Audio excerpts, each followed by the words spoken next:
Depois da insurreição de outubro de 1917, começou uma guerra civil que durou 4 anos e meio, até meados de 1922. Nessa guerra, Trotsky cumpriu um papel decisivo. Ele foi o fundador, o organizador e o principal chefe militar do Exército Vermelho.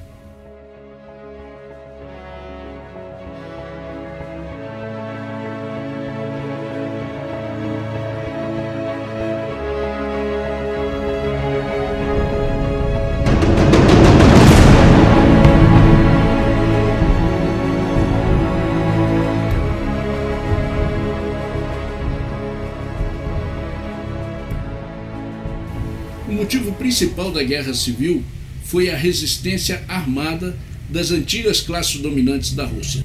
A aristocracia dona de terras, a burguesia, os antigos generais do exército czarista entraram em guerra para impedir que o governo dos conselhos operários, soldados e camponeses expropriasse as suas terras e fábricas. Essas antigas classes dirigentes formaram um chamado Exército Branco, que na verdade reunia diferentes exércitos contra-revolucionários. O seu objetivo era esmagar o governo soviético e restaurar a ditadura do czarismo. Mas essa guerra não era só interna. O Exército Branco era apoiado com armamento pesado e também com a invasão de 14 países imperialistas e seus aliados. A agressão imperialista começou com a invasão do território russo pelo exército alemão, que ocupou a Ucrânia, a Lituânia, a Estônia e todo o oeste da Rússia. A invasão alemã forçou o governo bolchevique a assinar o Tratado de Paz de Brest-Litovsk, onde a Rússia perdeu todo o território ocupado, que significava 27% das terras cultiváveis e 75% da produção siderúrgica do país. Nos primeiros meses, depois da Revolução de Outubro, houve uma guerra civil latente com pequenas escaramuças. Por exemplo, o antigo chefe de governo, Kerensky, tentou uma contra-revolução logo em seguida a tomada de poder pelos bolcheviques, mas foi derrotado. Nesse momento, os soviets contavam com uma escassa força militar. O antigo exército czarista tinha desaparecido porque os seus soldados estavam esgotados pela participação na Primeira Guerra Mundial. A maior parte dos soldados desse exército era formado por camponeses que queriam voltar para as suas terras e cultivar os campos, e eles fizeram exatamente isso. Entre as poucas tropas que os soviets contavam, estava principalmente a Guarda Vermelha, que era formada por operários voluntários e reunia 4.000 homens em Petrogrado e 3.000 em Moscou. Além disso, havia um regimento de atiradores letões que ficou fiel aos soviets. Em janeiro de 1918, o governo bolchevique decretou a formação de um exército de operários e camponeses. E em abril, Trotsky foi nomeado comissário da guerra e começou a formar o Exército Vermelho. Em janeiro de 1918, o governo soviético decretou a formação de um exército de operários e camponeses. E em abril, Trotsky foi nomeado comissário do povo para a guerra e começou a organizar o Exército Vermelho. As linhas gerais traçadas por Trotsky para a organização do Exército foram 4. A primeira era a instrução militar obrigatória para toda a população. A segunda, a formação de quadros militares entre os combatentes. A terceira foi o aproveitamento de especialistas militares, ou seja, os antigos oficiais do exército czarista. E, por último, a criação da função de comissário político ou comissário de guerra, que eram, em geral, militantes do Partido Bolchevique. A utilização dos antigos oficiais do exército czarista foi polêmico. Havia muita resistência, inclusive, ou principalmente, entre os quadros do Partido Bolchevique. Trotsky explicava que a Revolução Socialista tinha que construir a nova sociedade utilizando a cultura e a técnica as mais avançadas da antiga sociedade capitalista. No terreno militar, isso não podia ser diferente. E, no princípio, o quadro de oficiais do Exército Vermelho era formado por 70% de oficiais do antigo Exército Czarista. No final da guerra, isso mudou e os oficiais czaristas foram reduzidos a 30% do quadro de oficiais do Exército Vermelho. A figura dos comissários políticos ou comissários de guerra, criada por Trotsky, era uma novidade na história militar. Esses comissários, que em geral eram quadros políticos do Partido Bolchevique, assumiam tarefas político-militares e tinham como principal função controlar o cumprimento das ordens pelos especialistas militares. A primeira convocação para esse exército, que era ainda voluntário, foi aos militantes do Partido Bolchevique e aos membros dos soviets. O exército se organizou em vários círculos que tinham o mesmo centro. No centro havia um forte núcleo formado pelos militantes comunistas. No círculo seguinte estavam os operários de Moscou e de Petrogrado. E, finalmente, num círculo externo, vinha a grande massa camponesa, que foi alistada já posteriormente. Tropas tchecoslovacas de ex-prisioneiros de guerra, a chamada Legião Tchecoslovaca, armados por ingleses e por franceses, se sublevaram e tomaram a cidade de Kazan, nas margens do rio Volga, e com isso abriram caminho para chegar até Moscou. Trotsky se dirige a Kazan para reorganizar as tropas.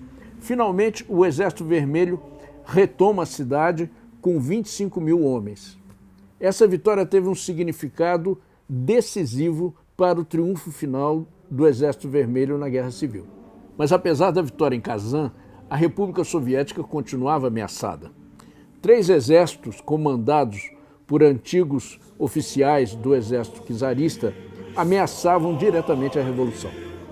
O almirante Kolchak organizou um exército no leste que ocupou grande parte da Sibéria. O general Denikin formou um grande exército no sul.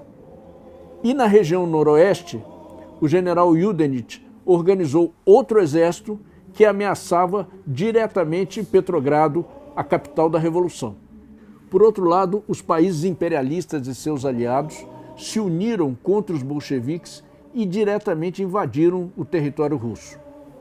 A Inglaterra e a França invadiram o território soviético pelo norte, nas cidades de Murmansk e Arkhangel.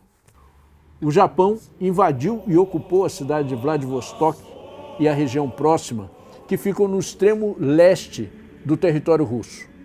Nessa mesma região intervieram tropas dos Estados Unidos. Mais tarde, também a Polônia invadiu o território soviético. E, por fim, a Estônia, a Letônia, a Lituânia, a Finlândia, a Itália, a Grécia, a Turquia e a Romênia também apoiaram os exércitos brancos em diferentes momentos da Guerra Civil.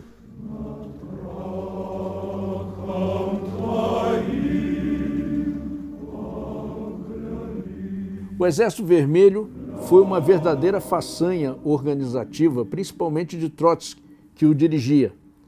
Para que se tenha uma ideia, o Exército passou dos 25 mil iniciais que lutaram em Kazan para 5 milhões de soldados no final da guerra, organizados em mais de 16 exércitos que lutavam em todas as frentes. Como comissário da guerra e comandante-em-chefe do Exército Vermelho, o Trotsky se deslocava em um trem blindado que ia de uma frente de batalha a outra. Para que se tenha uma ideia, esse trem levava uma guarnição militar, levava um tanque e levava também carros para deslocamentos fora da área de alcance da linha férrea. Além disso, o trem tinha telégrafo, tinha rádio, uma estação telefônica, biblioteca e inclusive uma gráfica para impressão de panfletos e até de um jornal. O trem tinha uma função concreta: organizar o exército por onde ele passasse. A equipe do trem publicava um jornal da frente de batalha, dava notícias internacionais, proclamações, manifestos, etc. Nesse trem, Trotsky percorreu mais de 100 mil quilômetros. No final de 1919, Moscou e principalmente Petrogrado estiveram a ponto de cair em mãos dos exércitos brancos. Mas os bolcheviques venceram a Batalha de Petrogrado e os exércitos de Kolchak, Denikin e Udenich foram finalmente derrotados.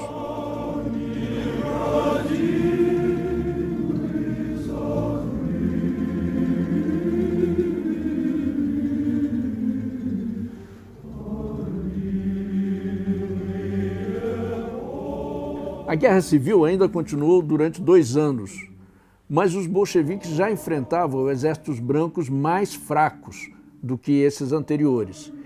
E, finalmente, em 1922, o Exército Vermelho saiu totalmente vitorioso da Guerra Civil. No entanto, a Rússia soviética pagou um enorme preço pela Guerra Civil. O país saiu destruído. Não se sabe ao certo quantos morreram na guerra. Alguns historiadores falam em 4 milhões e 500 mil mortos.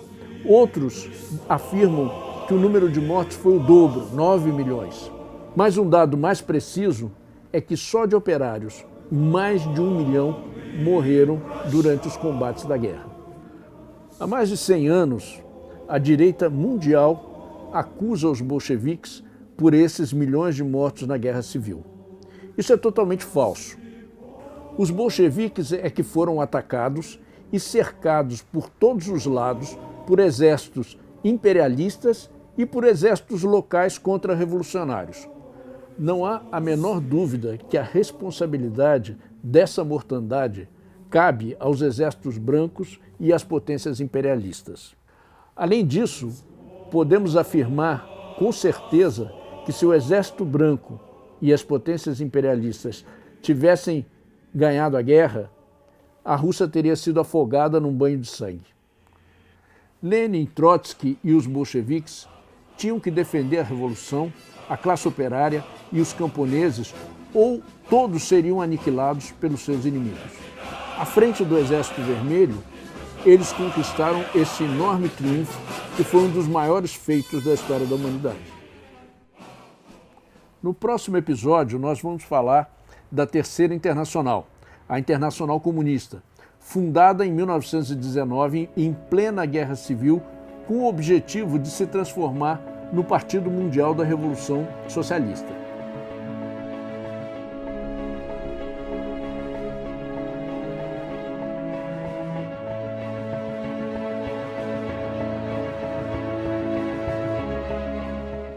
Se você ainda não viu os vídeos anteriores, entre no canal do PSTU, assista aos episódios, curta, compartilhe e se inscreva.